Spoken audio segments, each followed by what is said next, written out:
Announced in 2013, China's Belt and Road Initiative has now grown to include at least 150 countries. Western media likes to claim that this is just another form of Chinese colonialism, but what is China's real strategy behind this massive infrastructure project? We'll discuss this and more on this week's China Report.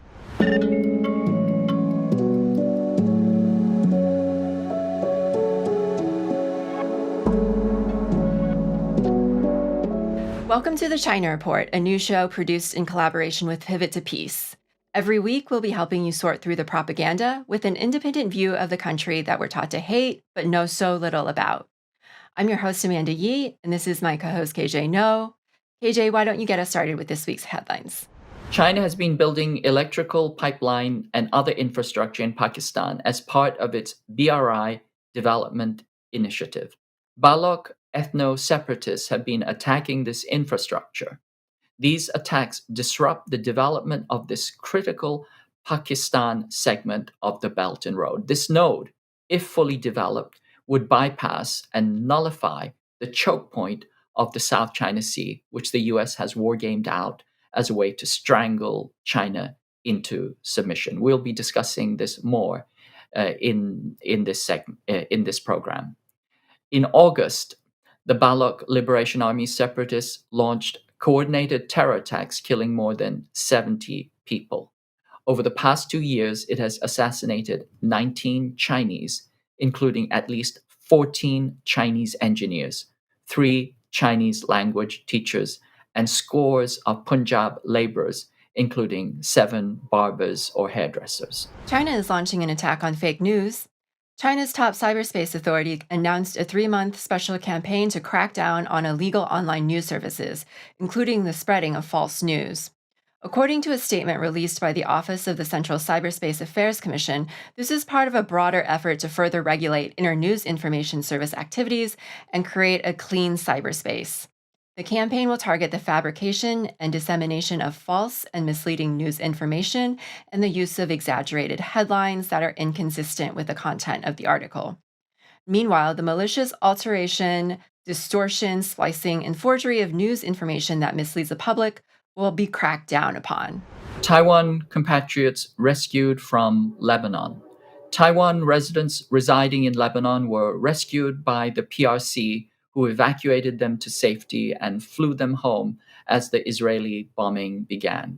Israel has bombed Lebanon mercilessly, killing and wounding thousands and creating 1.2 million refugees at the current moment. China's rescue of Taiwanese has been a consistent pattern, as it considers them to be compatriots deserving of the same aid and diplomatic support overseas as any PRC citizen in times of crisis. The PRC has rescued them from Myanmar, Ukraine, and other crisis areas. Colombia becomes the latest country to join the Belt and Road Initiative. Jorge Rojas, Colombian Vice Minister of Foreign Affairs, announced the country signing on to the project during an event held to commemorate the 75th anniversary of the founding of the People's Republic of China at the Chinese Embassy in Bogota.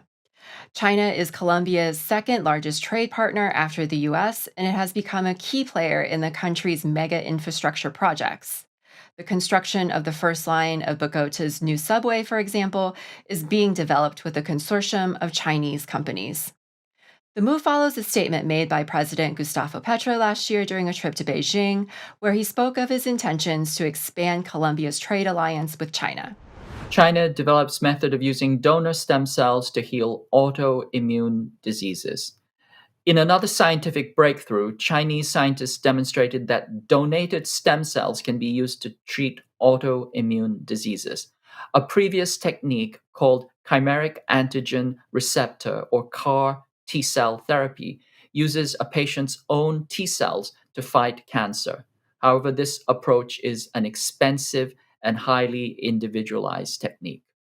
This novel Chinese approach demonstrates that donated stem cells can be used against autoimmune diseases, which means that it is potentially scalable and affordable. Up to 8% of the people around the world suffer from over 80 autoimmune diseases such as lupus and multiple sclerosis. This technique, which sent the diseases into remission without side effects, shows promise of being a game changer for treating severe, debilitating autoimmune diseases. The US has signaled in previous legislation that it will sanction Chinese biomedical research and technologies rather than allow them to enter the United States.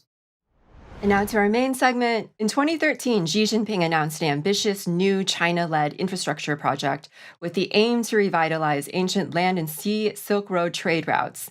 This massive project would link China to Europe and other trading partners through a series of high speed rails and alternative shipping routes, having the potential to shift the economic center of gravity toward East Asia.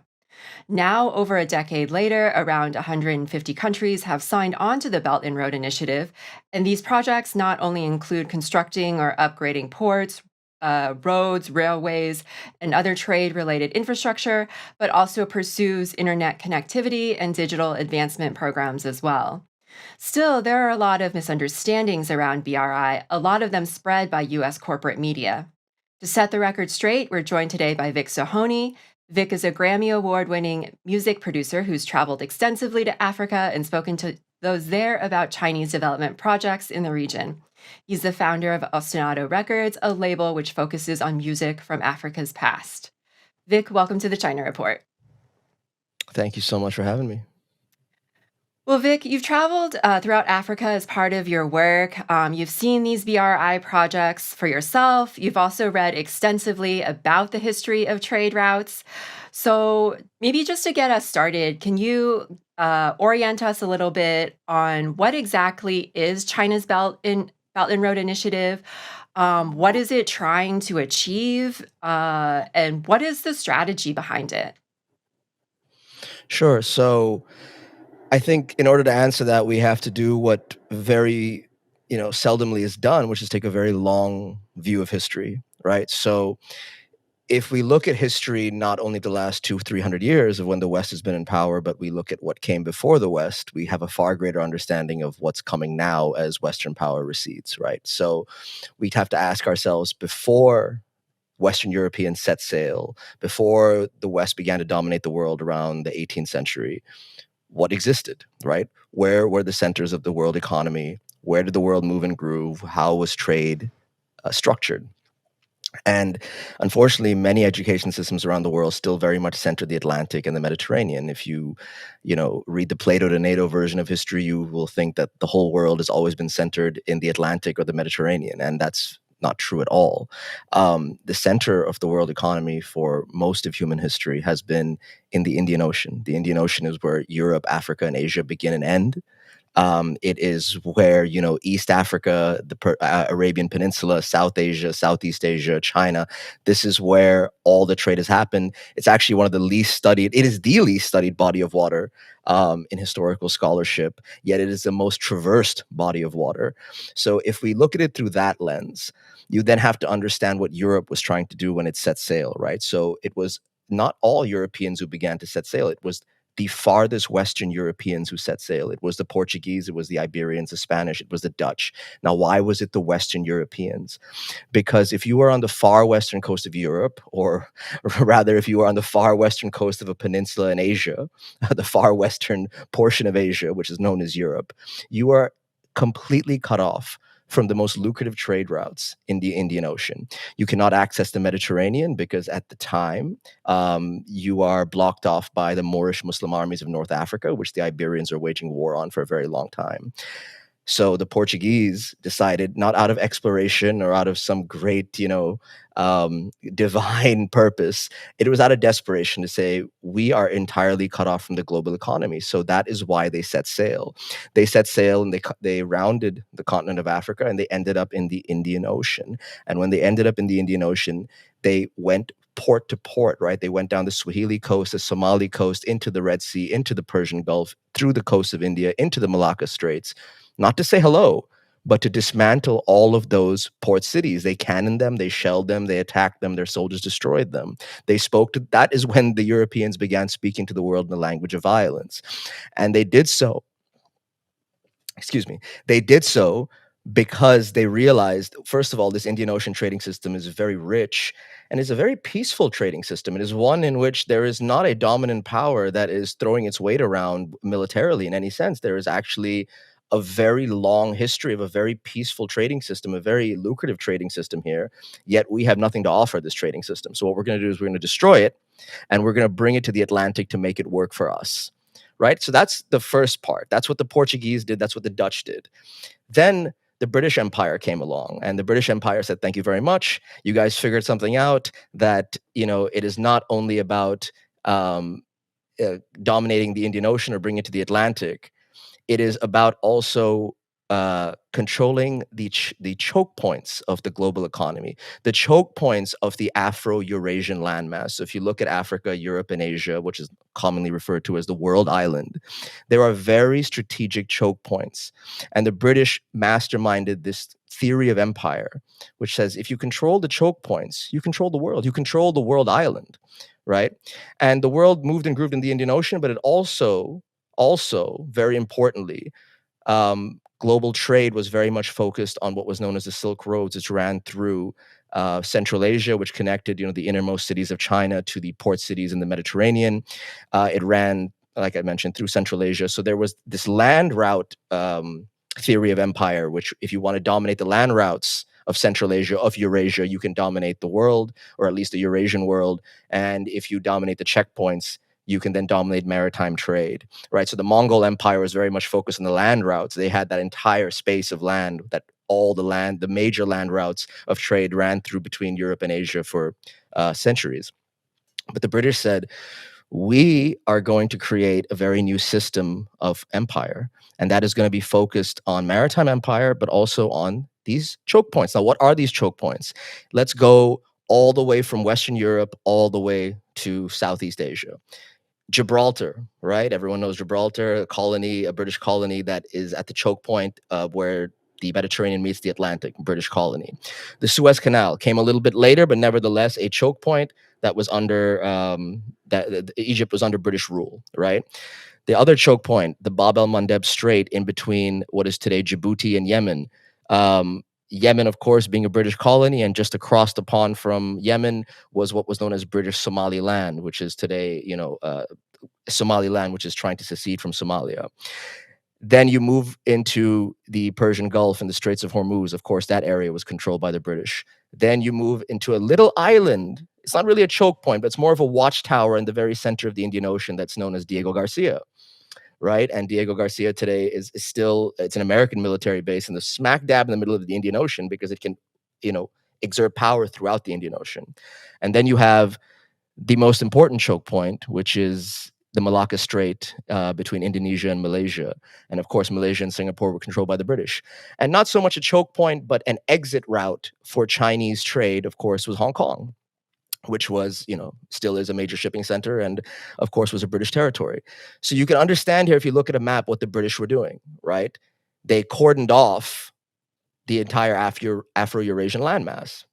Anything has to move, any kind of trade has to take place, any kind of money has to be moved, goods have to move, people have to be moved.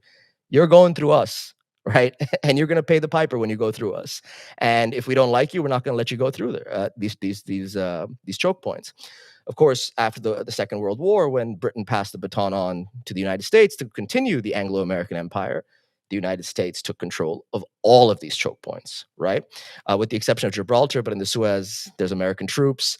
In the Bab el-Mandeb, in Djibouti, there is a major American military base. Of course, many other countries, including China, have a military base there, but there's an American military base. The Persian Gulf and the Straits of Hormuz, no one needs to even look it up how many military bases are in that part of the world. And then, of course, the Malacca Straits, you have America's biggest naval base in Southeast Asia in Singapore, right? So for the Chinese, they're looking at the world and saying, okay, if we have to reorient the world, not into a brand new world, because I want people to understand that what happened under Western rule was not a wholesale destruction. This is a really important perspective. It was not a wholesale destruction. It was merely an interruption, a disruption for something that came for centuries prior.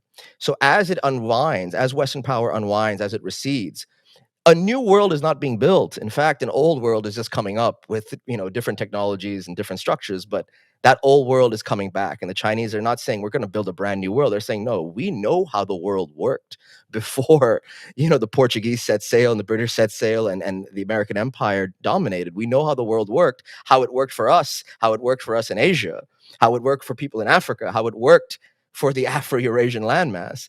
And we are going to try to rebuild that. But now we're faced with a little bit of a problem because they dominate these choke points. So what are we going to do with BRI, right? BRI is sold as this infrastructure global development project, and it is. But the geostrategic aim for BRI is to completely make these choke points irrelevant, is to completely bypass and usurp American maritime power. And to do that, you just have to look at where China is building its ports. And it's very obvious when you see it, right? Now, of course, the Malacca Straits is China's greatest danger because all of its trade, if it's not going, towards the Americas, all of its trade has to go through the Malacca Strait, past Singapore, past an American military base. And it's been Yeah, I reported think like widely that the United 60% of its States. trade and like 80% of its oil imports flow through the China Sea through the Malacca Strait. So, like, very critical choke point there for China, a very vulnerable choke point. Very vulnerable, and the Chinese know this. It's known as the Malacca Trap. And if America shuts that down with its naval power, and it can, I mean, it would be, suicidal for everyone involved, but it can, the Chinese economy collapses, and they know they cannot risk that. So they have to bypass this in every which way. So think about the port now. Let's look at the ports that they're building with BRI. They're building a port in southern Myanmar, right? If you have land routes and high-speed rail and all the infrastructure that they're building where the goods can get from inland China into Burma or Myanmar, and it exits through that port, all of a sudden you've already bypassed the Malacca Strait, right? The other port is the port in Gwadar in southern Pakistan that they've been building, as well as the port in Sri Lanka, which has gotten a lot of press for being considered a debt trap port. Of course, that was debunked. But these two ports, the one in Myanmar and in Pakistan, these are the two crucial ports that will be exit points into the Indian Ocean that bypass the Malacca Strait. But yet, you still have a problem because the Persian Gulf and the Straits of Hormuz are right there. You still have a problem in the Red Sea. And as you know, the Red Sea is a part of the world that is a very narrow waterway, relatively. And you've seen what the Houthis have been able to do. They've been able to shut down trade there completely. If they can do it, the American Navy certainly can for China. So even though the Chinese have a military base in Djibouti, which is the entrance point to the Red Sea, they're still thinking and saying, well, what do we do here? This is where BRI becomes very, very interesting. It actually plays into a lot of what's happening in the world today because they focus greatly on building infrastructure through West Asia, right? This is why Iran is such an integral part of China's vision for the future. This is why the Chinese have been, Chinese construction companies have been visiting Iraq and doing all sorts of deals to build infrastructure in Iraq. This is why the Chinese, in fact, a few years ago, wanted to they wanted to they wanted to, let's say, integrate the BRI into the Haifa port in Israel. And they wanted to also integrate into the Tripoli port in Beirut, in Lebanon, right? Because if you have these two ports, you then bypass the Persian Gulf, and then you bypass the Red Sea and the Bab el-Mandeb. So all of your trade that's coming inland, it goes, through Central Asia, into Pakistan, into Iran, through Iraq, through Jordan, into Israel, exits Haifa port, you're in the Mediterranean, you can get to Europe. And this is really significant because if they have a port in Haifa or they have a port in Tripoli where their goods can exit, their vision can effectively exit, they have effectively bypassed all of the choke points that the United States has used for the last, century, and the British have used it for even longer than that to build their empire. And this is a massive threat to maritime empire, which is, Western maritime empire is their signature. So it's really interesting to note here what's happening in West Asia. I'm not saying that, all of this is happening because of BRI, but it is greatly affecting BRI. And in fact, when they secured a deal to develop Haifa port and integrate it into BRI, Mike Pompeo, one of his one of the last things that he did when he was in charge is he went to Israel and said, "You're not doing this deal with China." And Haifa port was off the table. And not too long after, an Indian company eventually bought the port, developed it, integrated it, because they wanted to use it to be part of a key port for IMEC. IMEC is the India Middle East corridor. This is what the West and Saudi Arabia and India and Europe are doing to counter the Belt and Road Initiative, to counter China's ability to bypass these Western choke points. IMEC is basically, you get the goods from Southeastern Europe. They go into Israel through Haifa port. They go through land routes through Jordan and into Saudi Arabia and Oman and the UAE, and eventually they terminate in Mumbai in India. This is the rival for BRI in West Asia. Now the Chinese are trying very hard, and I'm sure it's already been, hampered greatly. They've been trying at least for the last year or so in Tripoli port in Lebanon, right? So there is, if you just look at where they are building, you can see the exits are all there to bypass these choke points and have actually this is the death knell for Western maritime power. But in order to get there, you have to build land routes. Where are those land routes going through? Those land routes will go deep into China, exit from the far westernmost part of China. They will enter Central Asia, and from Central Asia, they will go two ways. From the north, they will go through Kazakhstan and into Russia and into Europe. At least this was the vision before a lot of things happened. And the other was they'd go south from Central Asia into Iran, into West Asia, and exit into the Mediterranean. This was the vision, so that you could be sitting in Berlin, order something on a Chinese app, maybe even pay with Chinese currency, maybe even through a Chinese provider, and in 2 days, from Shanghai, your goods are in Berlin. This was one of the visions and one of the purposes for the Belt and Road, was to say, okay, if we have to dismantle Western power, and the Chinese are very good at this, right? How do we dismantle every facet of Western power, whether it's tech, military, economic, but geostrategically, how do we do this?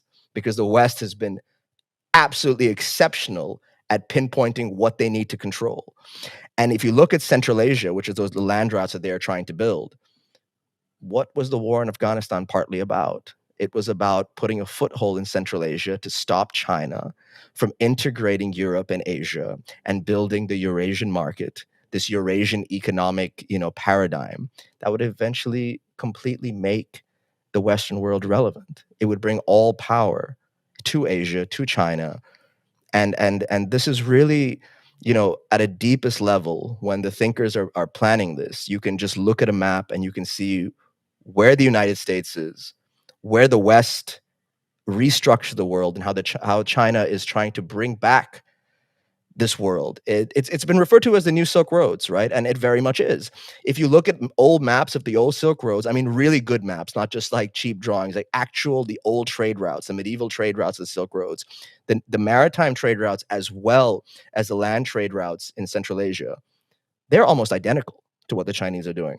The only difference is they didn't have to contend with American military and naval power in these choke points. So now they have to get a little creative and say, okay, we build an exit port in Burma. We build an exit port in Pakistan. We build exit routes in the Eastern Mediterranean, in Lebanon and Israel.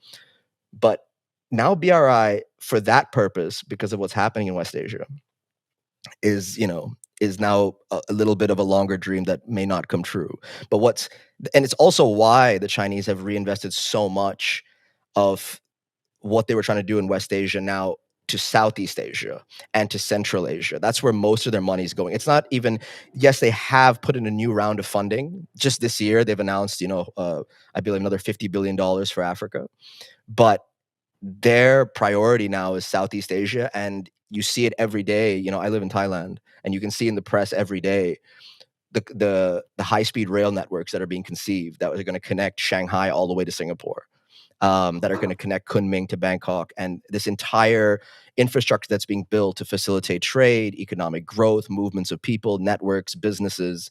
I mean, it is an entire vision, on the one hand, geostrategically, to usurp the West and make their choke points relevant, but it's also very much an entire system that's built on saying we need to integrate the world in which we are all facing each other, rather than a world in which all of the infrastructure and all of our routes are facing westward.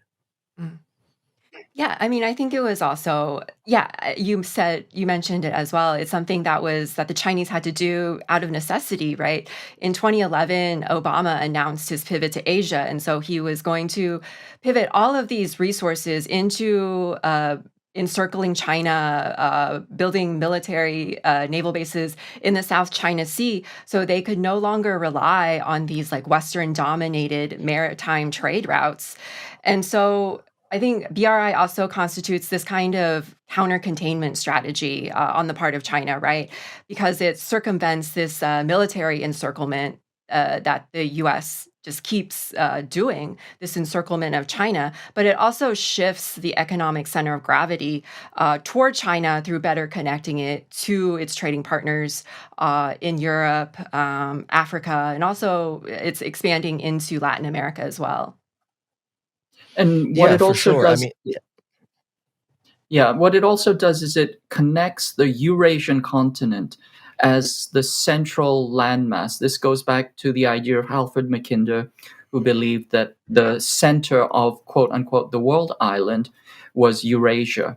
And what Belt and Road does is it concretely connects it. If you wish, as an analogy, it's almost like a vascularization of the entire body politic throughout Eurasia. And that defeats this traditional belief that sea power dominates land power. So we're seeing the rise of a land based civilization that circumvents these naval choke points that have been built in.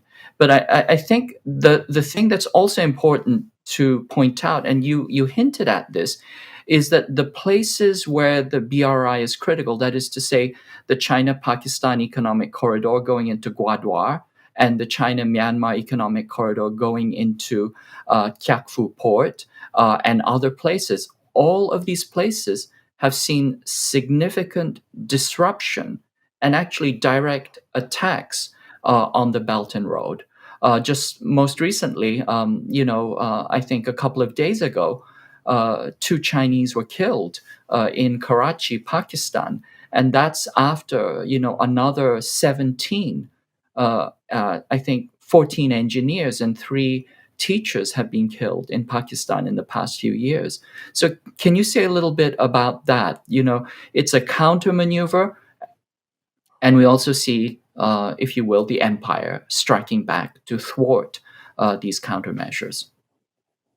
yeah, of course, you can see that everywhere. I mean, there is a constant trouble in neighboring Myanmar, whether it's a civil war breaking out, whether it is the military government, canceling deals, depending on who influences them.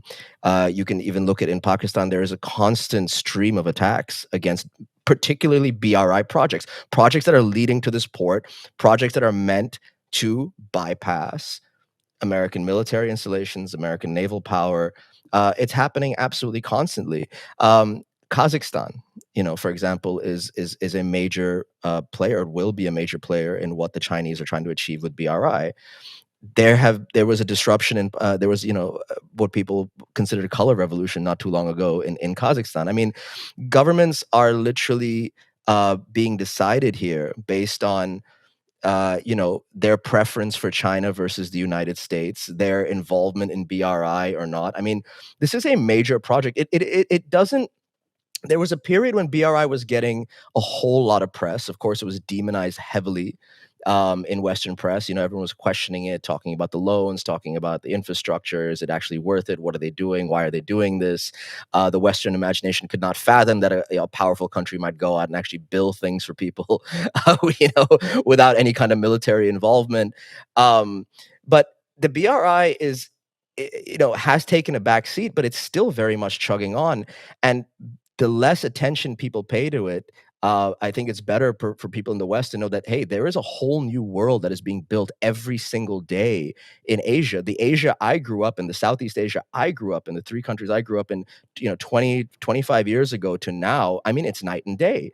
The infrastructure that is available, the telecommunications that are available, the payment systems that are available, it is night and day, and it is only improving every single day. And the Chinese understand one thing. They are in complete agreement with a major Harvard study that was done that said the most central foundation to economic growth, income growth, development is what? Ease and efficiency of business travel. That is what the Chinese are trying to build. That's why they built all of their high-speed rail to get you from their cities within a couple of hours. That's why they are pushing it on Southeast Asia to say, please build some high-speed rail, because they understand what that Harvard study said. If you have efficient and streamlined business travel that's affordable, that is efficient, that is quick, you will build networks, networks build enterprise, enterprise build industries, industries build wealth, and that is how you develop. And the Chinese understand that building transportation and networks is the absolute key to development. They did it in their own country, and it's very simple. Find me a country that has an efficient, affordable, high speed, or very advanced transportation system, and I'll show you a rich country.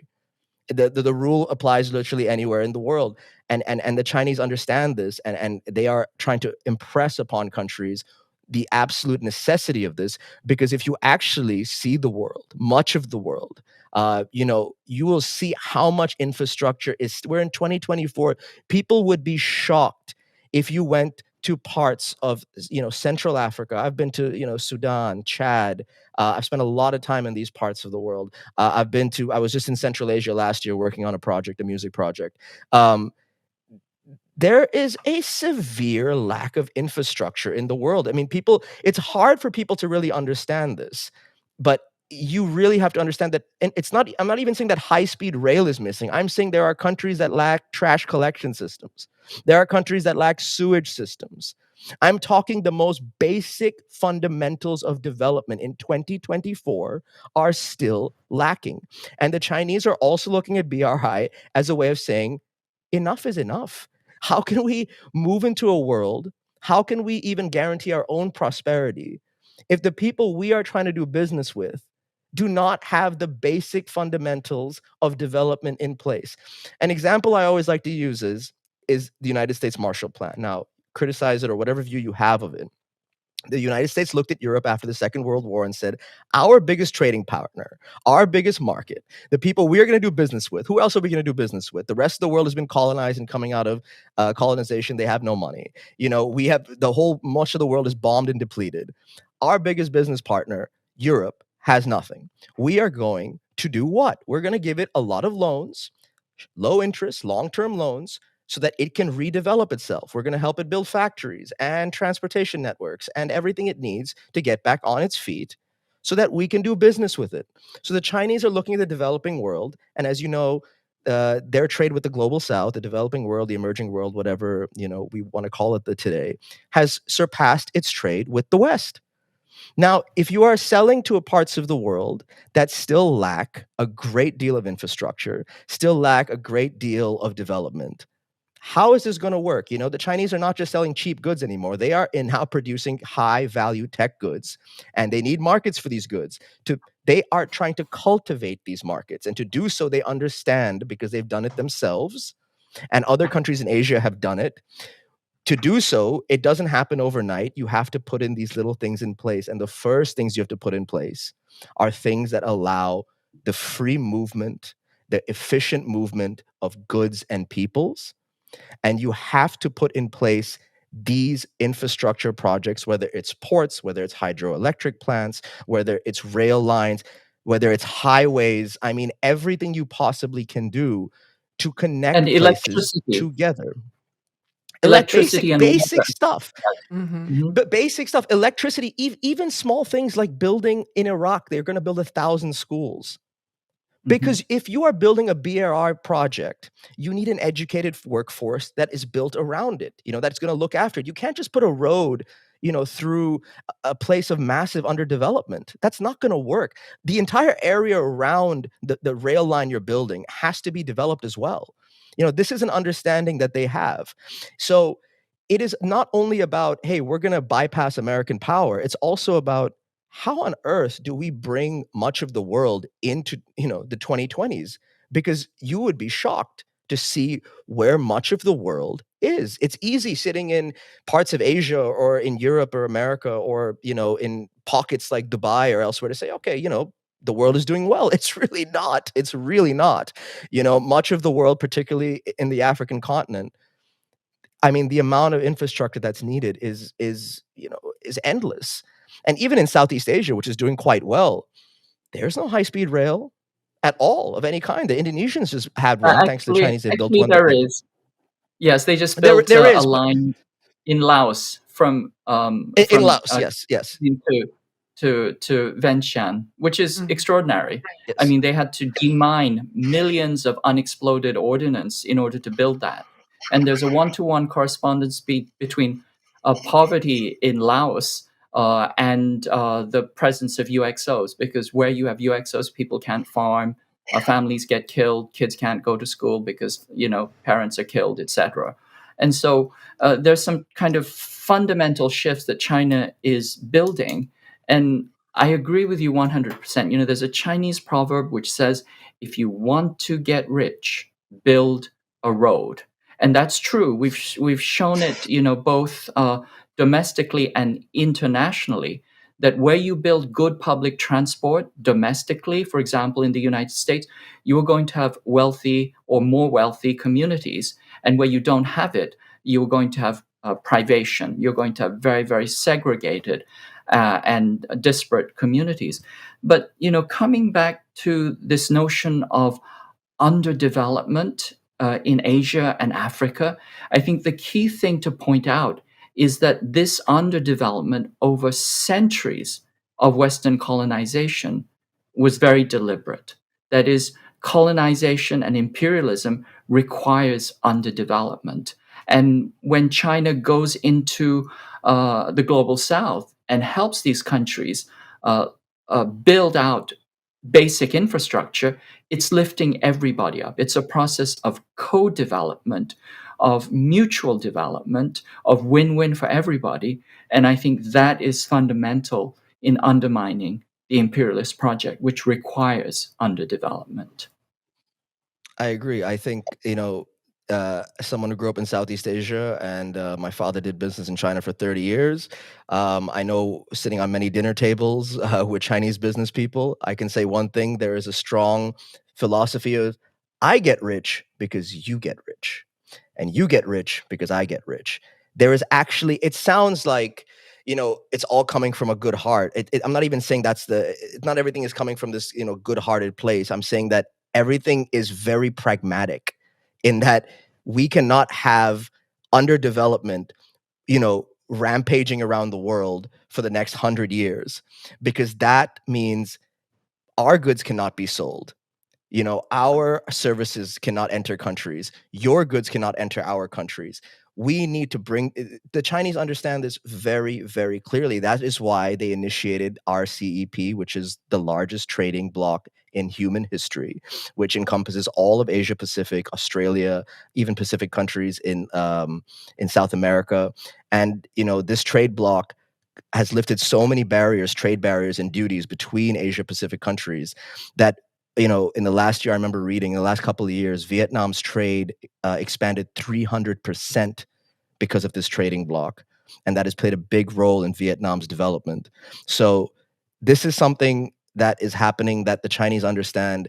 Underdevelopment is not how you progress. The Western imperial model relies on underdevelopment to get rich. But as you've seen, that is a very unsustainable model. That's after 200-300 years, it's done. You cannot, the internal contradictions of that model will collapse your own society, as you're seeing in the West right now. Whereas the Chinese understand a much longer term thinking of, we build slowly, build roads here, build roads there, connect a city here, connect a city there, build a port here, build a port there. And that will create wealth and that'll create a circulation of wealth. And it's really following the entire Asian model of development, which was countries investing in each other, building infrastructure in each other's countries, and understanding that if you circulate wealth, that's how you develop together. Not I come and completely ransack your country, because you know what, that wealth will run out. Will always run out. Yeah, that's a really Absolutely. important point. Yeah.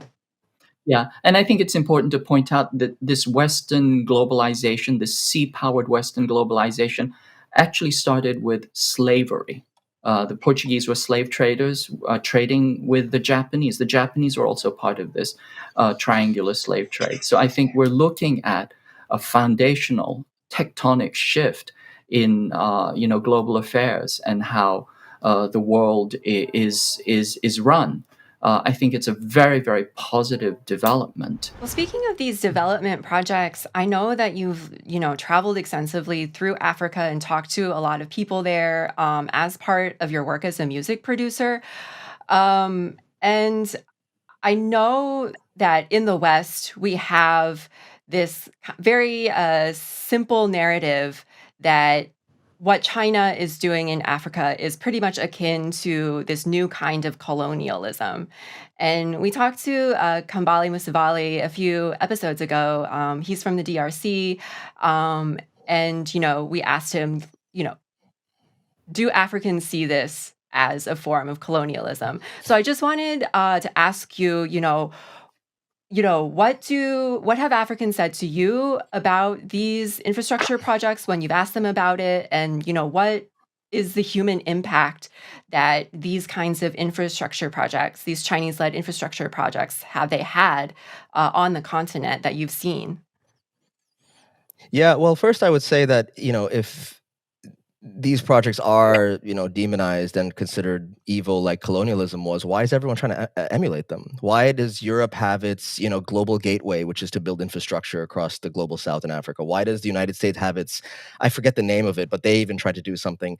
Even India and Japan tried to create the Africa-Asia Economic Corridor or Development Corridor. I can't remember. There were all these programs that they were trying to emulate BRI, and none of them took off because none of them actually know how to do this. It's not easy to do this.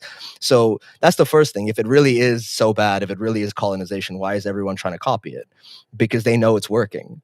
They know that it's well received, right? So, I mean, I would just say I've spent time, in Somalia and Sudan and Chad and Djibouti, in many different countries in West and East Africa. And, colonization has a very real image for me. It is the image of French soldiers in their armored vehicles coming down the streets of N'Djamena in Chad. It is the image of American soldiers out on the town at night in Djibouti. This is colonization. This is when your troops are actually just philandering around on the streets. That's colonization. Whereas when it comes to the Chinese projects, you really have to ask yourself, well, what's happening here? Why did just last month all African leaders head to China for a huge summit where they said, hey, we would like some more loans to build more infrastructure? They're not going to Europe anymore and asking for loans. They're not going to DC anymore and asking for loans. They're going to Beijing. Now, if after all these years, the Chinese have been screwing them over or the Chinese have not been delivering on promises, why did that summit last month take place? Why did China pledge another 50 billion? So in my own personal experience, if I look at let's say a good example is Djibouti, right? We spent a lot of time there. We released music from there. It's a small country. We worked with the government, with the Ministry of Culture to work with their archives. We worked with their national band. We put out all this music. So we had a lot of time to sit and talk to government officials over tea and have just conversations with them. And, while we were there, the Chinese were building a new national archives, a new national library, and we got the grand tour of the new National Theater, which was built by China. And I thought, well, this is incredible. I mean, look at this infrastructure. Now, we're not talking about hospitals and schools here. We're not talking about a big parliament. We're talking about cultural infrastructure here. Who builds that? Why would you build that for a country, right? So effectively, the Chinese went to Djibouti and said, we want a military base here because you're in a very strategic part of the world and we want to make sure the goods are safe. This is why Japan, Germany, France, the United States all have military bases there, right? We want access to the land for your military base. What would you like in return? And the Djiboutians said, we want to rebuild our national cultural infrastructure. The Chinese said, okay, we will loan you the money, and from that money, you will pay our companies, which is how it works, to rebuild this infrastructure. And when I asked, people in Djibouti, well, there is a question that you are now greatly indebted. They said, yeah, but who else would ever give us the money to do this? Who else would ever give us the money to build a cultural infrastructure that doesn't serve them at all? I mean, what benefit does China have from building a national library and a national archive and a national theater? But what the Chinese understand, again, is something the West doesn't. Well, the West should, because I remember when Notre Dame burned down, everyone was crying, right? Because when you cannot develop as a country, yes, you need roads and hospitals and schools, but you need a kind of spiritual confidence. You need to see your national theater, your, historic treasures fully built, fully on display. Your people need to see this. And the Chinese understand this because the Europeans destroyed theirs, right? And in the case of Djibouti, they had gone through, debt crises, civil war, their infrastructure, their national cultural infrastructure. And this is a country that places a very high emphasis on culture, which is why when we worked with music there, they were like, you're going to work through the state, through the government, and we're going to work with you on this because we believe in this and we want to work with you on this. They built all of these amazing things for them. And yes, they had to loan money for that, but then you have to look at the loans, right? Now, if you look at Chinese loans tend to be low interest loans with a long payment time frame. Also, I remember the Senegalese president, not the one that was recently elected, but the one prior, said that we prefer to work with the Chinese, not only because of low interest and long-term payback, but because their loans and their contracts are negotiated within a few months. Whereas if we negotiate with the IMF or World Bank, it takes 5 years, right? The Chinese get things done quickly. So in Djibouti, I remember just thinking, this is a portion of the development model that we don't think about. Inspiring confidence in people who have been defeated, who have been conquered, who have seen their treasures in ruins. We're going to rebuild that for you. If you ask for that, we understand it, and we're going to rebuild that for you. And they did, and they're beautiful. They're absolutely beautiful. I was privy to see at least the National Theater. So that is an aspect of BRI that I don't think gets spoken about enough. That we speak about the electric plants and the roads and the ports, but cultural infrastructure, how important that is to a people, to give them the confidence they need to say, okay, our country is going somewhere. We believe in ourselves again. We believe in, like I said, if the Notre Dame burns down, the world cries. Imagine if, all your Notre Dames in your country are gone. How are you going to feel, right? So I thought that was a very interesting aspect of China's BRI, is building cultural infrastructure to kind of reinstill this confidence in people that's been stolen for so many years. But getting back to the point of the deals, I think this is really important, because if there was a colonization, the believe it was Princeton just did a study where they got a contract from a Chinese deal in Kyrgyzstan, and they reviewed the contract in depth, and they published a study. I just read this, a couple of weeks ago. And in the contract, they had the interest, the terms. But one thing that was really interesting in the contract was there was no collateral clause, which was to say that if the Kyrgyzstan defaulted on its debt, there was no clause that says we're going to take anything. There was absolutely no clause that included that. So this is one thing that's leveled against China a lot, right? If you default in the debts, they'll take the infrastructure they built. It's not even in the contract that was in Kyrgyzstan, and in fact, they haven't seized anything as far as I'm aware. Because what are you going to do? You seize something that you've built. Now you have to service it, maintain it.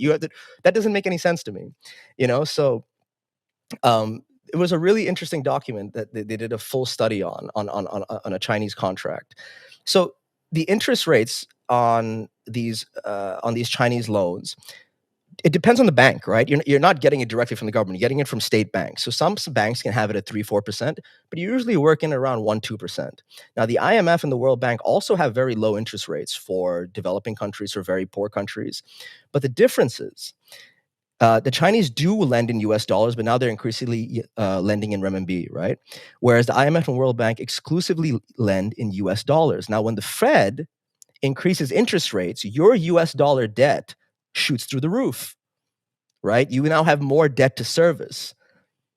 This was what actually caused a huge underdevelopment in Africa in the 1980s. The debt crisis in Africa was caused when Paul Volcker, the head of the Fed, increased interest rates so high that African countries could no longer pay their debt, and they had to pull out of all of their social programs, their healthcare, their infrastructure, their sewage programs, trash collection services, you name it, to service these debts, right? So there is an argument that says, wait a minute, sometimes... Specific demand. Yeah, that's a specific demand that when you get a debt, when you get money from the IMF, they actually demand restructuring or austerity. Yes. And that's another thing that China doesn't do.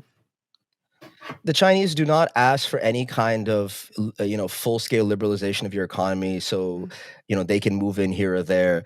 Their terms are actually quite flexible and it can be restructured as well. And to me, again, reading that contract, that clause in that contract, said there's no collateral clause that if you default, you owe us what we've built you, or we will seize anything. I have another story to tell you that a friend of mine is actually a special advisor in an African government. And I actually met him on the sidelines of the UNGA a few years ago when we were both in New York. We're catching up after many years of being in college. And I said, hey, how you doing? And he started talking to me because he actually deals with the Chinese for the state that he works in within his African country. He was telling me something really interesting. He said that, the Chinese came to us saying they want to build a highway.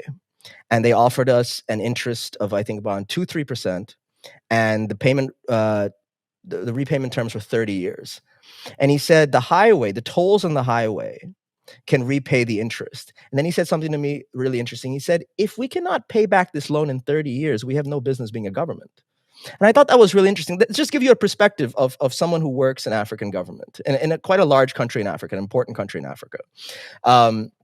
He said, we have no business being in government if we cannot pay back the loan in 30 years. And of course, being friends, he joked with me and he said, it's basically free money, bro.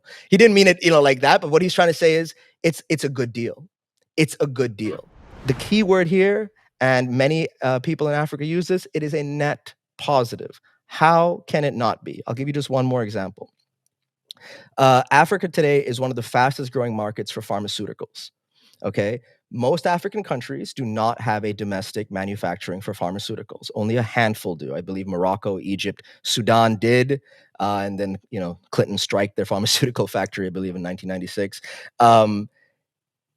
So a lot of Asian countries that produce generics or cheap medicine began exporting to Africa, because if you are sitting in parts of Africa, particularly in French Africa, you have to import French and Swiss medication. And I'll tell you, having walked into some pharmacies in Francophone Africa, a packet of Strepsils for your throat is like 20 euros.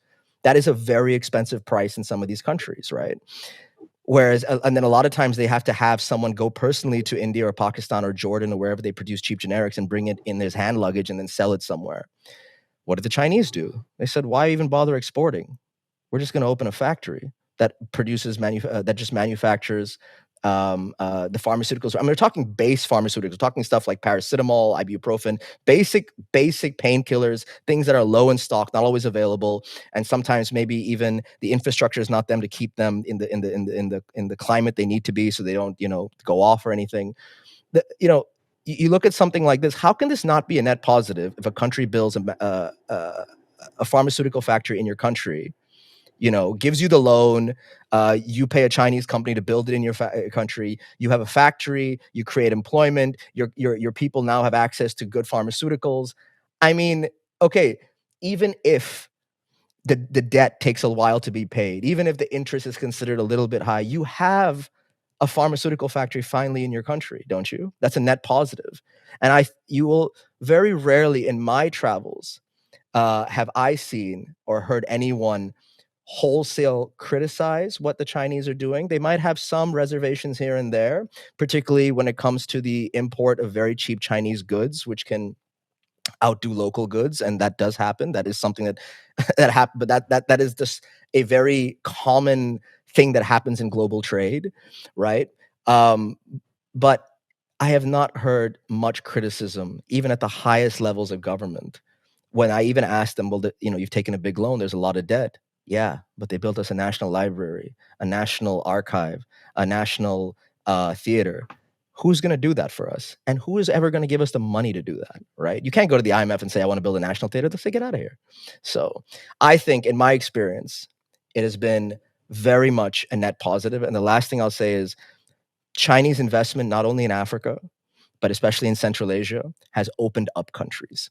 They are now easier to travel to. I'm looking from my perspective as someone who releases music from parts of the world where people don't really listen to music from or haven't heard music from. I couldn't have gone to Djibouti 20 years ago, very closed off. I couldn't have gone to Uzbekistan even 10 years ago, very closed off. Chinese investment has opened up countries. It has given countries an idea of, hey, the world is interested in us. They want to invest in us. Oh my God, let's liberalize our visa process. Let's open up more flight routes. Let's become more open to the world, because the Chinese knocked on our door and said, hey, you have value. And we are here to work with you to get that value overseas. And then people like me show up, and then other people show up and work with your music or work with your food or work with whatever it might be, right? Chinese investment, to me, the biggest thing is how they have opened up countries that have long been completely closed off to the world. And I think that is hugely important. Really important. BRI, not only as a development project, but opens yourself up to the rest of the world. Vik, thank you so much for joining us on the China Report. My pleasure. Maybe to end, My pleasure. where can people find you if they're interested in more of your work? Oh, yeah, sure. You can just Google Ostinato Records, OSTINATO Records, or you can go to our Bandcamp, which is ostinatorecords.bandcamp.com. It is our online presence. All our records are there. We've released music from Somalia, Sudan, Cape Verde, Senegal, Haiti, and our latest album is an album of Central Asian music during the Soviet era, which also has amazing Uyghur music on it. So, if you want to get a taste of Central Asia, and thank you to the Chinese for opening it up, because we would have never been able to go there a long time ago. So, yeah, please have a look. And the last thing I'll say is, as someone who's worked with music in many different parts of the world, you'll be surprised at the amount of Chinese influence that musicians will tell you that they have learned from. That China used to send musical instructors. They used to send instruments. They used to build national theaters as well. The Chinese built the National Theater of Somalia after they got independence. Africa's music scene owes a great, great, great deal to China. And this was, before BRI and everything, where they built all this infrastructure. But the Chinese involvement in Africa is not just limited to today, to loans and infrastructure. It was a cultural project far before it was an economic project. All right. Thank you so much, Vik. Thanks a lot, guys. Amanda, that was a fascinating discussion, and I really appreciate, both the big picture historical analysis as well as the on the ground reporting. I don't think there's any substitute for somebody who has seen what is happening on the ground and is able to report back on this. But I'd like to give a kind of U.S. perspective on the Belt and Road. This is from CSIS. This is the Deep State think tank, and this is Daniel Runde, who is he's the CEO of the Center for Strategic and Economic Studies, and he says, unfortunately, BRI is an ambitious and hopeful project that speaks to the aspirations of China's friends and potential friends. I hate the BRI because it's a great idea. And because it inspires folks in the global south. It's just not our idea. And then he goes on to talk about some of the extraordinary things that the BRI is doing, how it is essentially undermining U.S. strategic power projection, and that it is really remaking the world in a more fundamental way that is beneficial to all of the global south. And I think this is really why the US sees the BRI as a threat, and why it also sees China as a threat. That China is literally remaking the world in a more equitable and more beneficial manner for the global south. And the US does not want that. And I think this is one of the key things that we need to highlight, that development is actually something which is positive for all countries. As I said, it's like vascularizing, creating blood vessels for the body. It benefits everybody.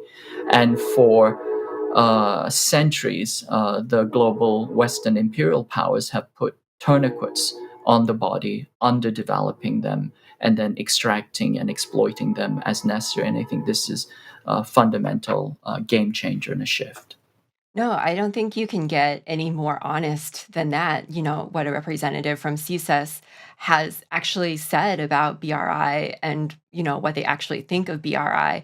And I really like the point that Vik brought up in his interview when he was sort of just juxtaposing the two different so-called development models of the West and, China's development model, right? And people don't really they don't really think about it too often, right? The West so-called development model is based on, IMF loans, extraction, predatory lending from these institutions like the IMF and the World Bank. That's based on neoliberalism, deregulation, privatization of industries, unending austerity. And if you don't do what we ask you to do, then we're just going to wreck your economy, right? And it locks these sovereign states into a continued state of underdevelopment, whereas the Chinese model is based more on infrastructure development, developing the economy, mutual cooperation. And this is something that the West, obviously finds threatening, which is why, they have backed these separatist elements in Xinjiang, which is why, as we've mentioned before in the interview, where a lot of places that this BRI project runs through, you tend to see instability and disruption, often US backed. And that's why they call what China is doing in Africa, its business deals, colonialism. Last week, in celebration of National Day, which is the public holiday that commemorates the founding of the People's Republic of China, Shenzhen held this really amazing light show that saw over 10,000 drones swarming over the skies, right? And it created these really beautiful motion graphics over the city. So this impressive show ended up shattering 2 Guinness World Records, the most drones in a single show and the most drones controlled by a single computer. So with that, we'll leave you. And if you enjoyed this episode, make sure to like, share, and subscribe. And we'll see you next week on the China Report.